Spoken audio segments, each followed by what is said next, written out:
Hello class 11, welcome to our channel जेनित गुरु। मैं हूं आपका मेंटोर आशुतोष मिश्रा और आपके लिए मैंने स्टार्ट कर रखा है साइटोलॉजी यूनिट की, जो कि बहुत इंटरेस्टिंग है। तो अभी तक हम लोग साइटोलॉजी में क्या क्या देख चुके हैं। मैंने लास्ट क्लास में सेल मेम्ब्रेन स्टार्ट कराया, जो 3 से 4 लेक्चर हो चुके हैं। जिसके इस लेक्चर में बेसिकली हम देखेंगे कि सेल मेम्ब्रेन के थ्रू जो ट्रांसपोर्ट हो रहा था, जैसे कि एक्टिव पैसिव ट्रांसपोर्ट मैंने बताया था लास्ट क्लास में, उसी का बस एक डिफरेंस देखेंगे। उसके बाद आपका सेल मेम्ब्रेन अच्छे तरीके से कंप्लीट हो जाएगा। तो चलिए देर नहीं करते हैं, शुरू करते हैं, अपने टॉपिक पे आते हैं, जिसका नाम है difference between active and passive transport. चलिए देखते हैं। देखिए, एक्टिव ट्रांसपोर्ट वो ट्रांसपोर्ट होता है जिसमें एनर्जी खर्च होती है। पहला पॉइंट देखिए, energy require in the form of ATP, very important. Active transport वो ट्रांसपोर्ट है जिसमें एनर्जी लगती है, किसके फॉर्म में? एटीपी के फॉर्म में। एटीपी आपको पता होगा, जिसको हम क्या बोलते हैं? एनर्जी करेंसी बोलते हैं, एनर्जी करेंसी ऑफ सेल। ठीक है, एटीपी की फुल फॉर्म एडेनोसिन ट्राइफॉस्फेट। ठीक है, ये क्लियर है। ऐसा ट्रांसपोर्ट जिसमें एनर्जी लगती है उसको हम बोलते हैं एक्टिव ट्रांसपोर्ट। ऐसा ट्रांसपोर्ट जिसमें एनर्जी नहीं लगती उसको हम बोलते हैं पैसिव ट्रांसपोर्ट। पहला पॉइंट क्लियर हो गया कि ऐसा ट्रांसपोर्ट जिसमें एनर्जी लगे उसको हम बोलेंगे एक्टिव ट्रांसपोर्ट, और एनर्जी किसके फॉर्म में लगती है? एटीपी के फॉर्म में। नेक्स्ट पॉइंट देखिए, molecule moves against the concentration gradient, very important. Concentration gradient आप लोग बताइए, लास्ट क्लास में बता चुका हूं, नहीं पता? सुनिए, दो पॉइंट के बीच में कंसंट्रेशन का जो डिफरेंस होता है, यानी डिफरेंस बिटवीन टू पॉइंट, किसका डिफरेंस? कंसंट्रेशन का, क्या कहलाता है? Concentration gradient. ठीक है, तो जब भी मॉलिक्यूल कंसंट्रेशन ग्रेडियंट के विपरीत मूव करेगा, यानी कि अपोजिट मूव करेगा, अगेंस्ट मूव करेगा, तब क्या होगा? एनर्जी लगेगी। जैसे जैसे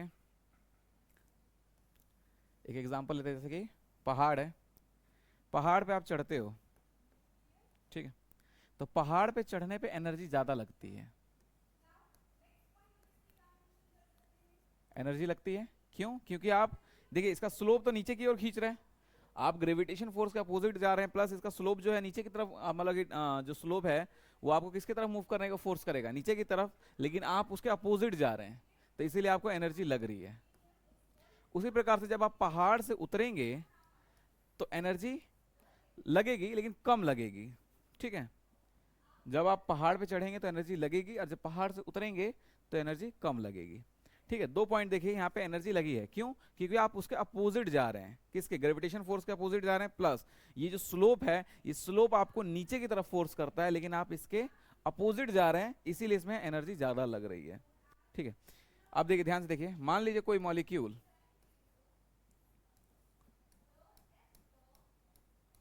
कहीं पे ज्यादा है और कहीं पे कम है। ठीक, तो मैंने बताया था ज्यादा से हमेशा कम की तरफ मूव करता है कोई भी मॉलिक्यूल, इसको क्या बोलते हैं? डिफ्यूजन बोलते हैं। ज्यादा से कम की तरफ मूव करना डिफ्यूजन कहलाता है। इसका जस्ट अपोजिट देखिएगा, अगर मान लीजिए कोई मॉलिक्यूल यहां से यहां जाए, यानी कम से ज्यादा की तरफ जाए, तो क्या है? कंसंट्रेशन ग्रेडियंट के अपोजिट ही तो जा रहा है। यहां से यहां जाने में एनर्जी नहीं लगेगी, लेकिन यहां से यहां जाने में एनर्जी लगेगी। यानी कि लो कंसंट्रेशन से हाई कंसंट्रेशन जाने में एनर्जी लगती है, हाई कंसंट्रेशन से लो कंसंट्रेशन में जाने में एनर्जी नहीं लगती। ठीक है, यही कहना चाहता है कि कंसंट्रेशन ग्रेडियंट के अपोजिट जाएंगे या अगेंस्ट जाएंगे तो आपको एनर्जी खर्च करनी पड़ेगी। डिफरेंस देखिए। अच्छा, इस साइड पहले इसको देखिए, molecule moves against the concentration gradient, इसी वजह से एनर्जी लगती है, अकॉर्डिंग टू कंसंट्रेशन ग्रेडियंट। यानी पैसिव ट्रांसपोर्ट में क्या होता है? कोई भी मॉलिक्यूल अपने कंसंट्रेशन ग्रेडियंट के अकॉर्डिंगली मूव करता है, यानी कि हाई कंसंट्रेशन से लो कंसंट्रेशन, इसमें लो कंसंट्रेशन से हाई कंसंट्रेशन। इसको हम बोलते हैं अपहिल ट्रांसपोर्ट। क्यों अपहिल? ध्यान से देखिए, यहाँ पे चढ़ रहा है, चढ़ने में एनर्जी लग रही है, इसलिए हम इसको क्या बोलते हैं? Uphill transport, also known as uphill transport. इसको क्या बोलेंगे? डाउन हिल ट्रांसपोर्ट, क्योंकि इसमें एनर्जी नहीं लग रही। हाँ, टेक्निकली उसमें भी एनर्जी लगती है, पहाड़ पे से नीचे उतरने में भी एनर्जी लगती है, लेकिन कम लगती है। तो इसे मोटा मोटा मान लिया कि अगर आप पहाड़ चढ़ रहे हैं तो एक्टिव ट्रांसपोर्ट है, अगर आप पहाड़ से नीचे उतर रहे हैं तो क्या है? पैसिव ट्रांसपोर्ट है, बस उसमें बोल दिया, ऐसे बोला जाता है। Up hill transport, down hill transport. इसका एग्जांपल देखिए क्या क्या है। एंडोसाइटोसिस क्लियर होना चाहिए, मैंने बता चुका हूं एंडोसाइटोसिस। एक्सोसाइटोसिस बता दिया है, एंडोसाइटोसिस के टाइप भी बताए थे मैंने, पिनोसाइटोसिस और phagocytosis. Secretion of substance are the best example of active transport. NCERT ने एक और एग्जांपल दे रखा है, sodium potassium pump. Sodium potassium pump, ठीक है। सोडियम पोटेशियम पंप अभी के लिए याद कर लीजिए, जब हम लोग पढ़ेंगे नर्वस सिस्टम पढ़ेंगे उसमें बताऊंगा सोडियम पोटेशियम पंप क्या होता है, ठीक है। लेकिन अभी के लिए इतना याद रखिए, sodium potassium pump are the example of active transport. इसमें देखिए क्या कहता है, डिफ्यूजन बताया लास्ट की क्लास में, ऑस्मोसिस वो भी बताया है। तो ये है मोटा मोटा एक्टिव और पैसिव में डिफरेंस, ठीक है। फिर से एक बार कंसाइज करता हूँ।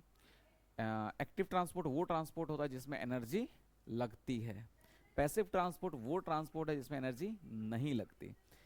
एक्टिव ट्रांसपोर्ट में जो मॉलिक्यूल है वो कंसंट्रेशन ग्रेडियंट के अगेंस्ट मूव करता है, molecule moves against the concentration gradient.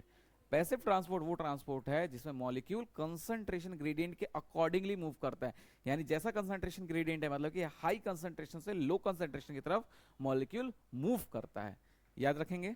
अगला पॉइंट देखिए इसने क्या लिखा है कि एक्टिव ट्रांसपोर्ट को हम अप हिल ट्रांसपोर्ट बोलते हैं। मैंने एग्जांपल समझा दिया कि जब आप पहाड़ चढ़ेंगे तो आपको एनर्जी ज्यादा लगेगी, पहाड़ से उतरेंगे तो एनर्जी नहीं लगेगी, या लगेगी भी तो ना के बराबर लगेगी। तो इसीलिए एक्टिव ट्रांसपोर्ट को उसने क्या बोला, अप हिल ट्रांसपोर्ट, और पैसिव ट्रांसपोर्ट को उसने बोला डाउन हिल ट्रांसपोर्ट। बहुत इंपॉर्टेंट बात है, याद रखिएगा आप लोग।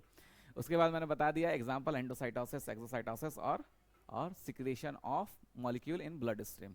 इसका क्या है, ऑस्मोसिस, डिफ्यूजन, ठीक है, ये क्लियर है। चलिए, तो सेल मेम्ब्रेन यहाँ पे आपका खत्म हो गया, एनसीईआरटी पॉइंट ऑफ व्यू से भी देखा हमने और एक्स्ट्रा नॉलेज लेने की भी कोशिश की। तो चलिए, तब तक के लिए धन्यवाद, पढ़ते रहिए, ध्यान रखिए।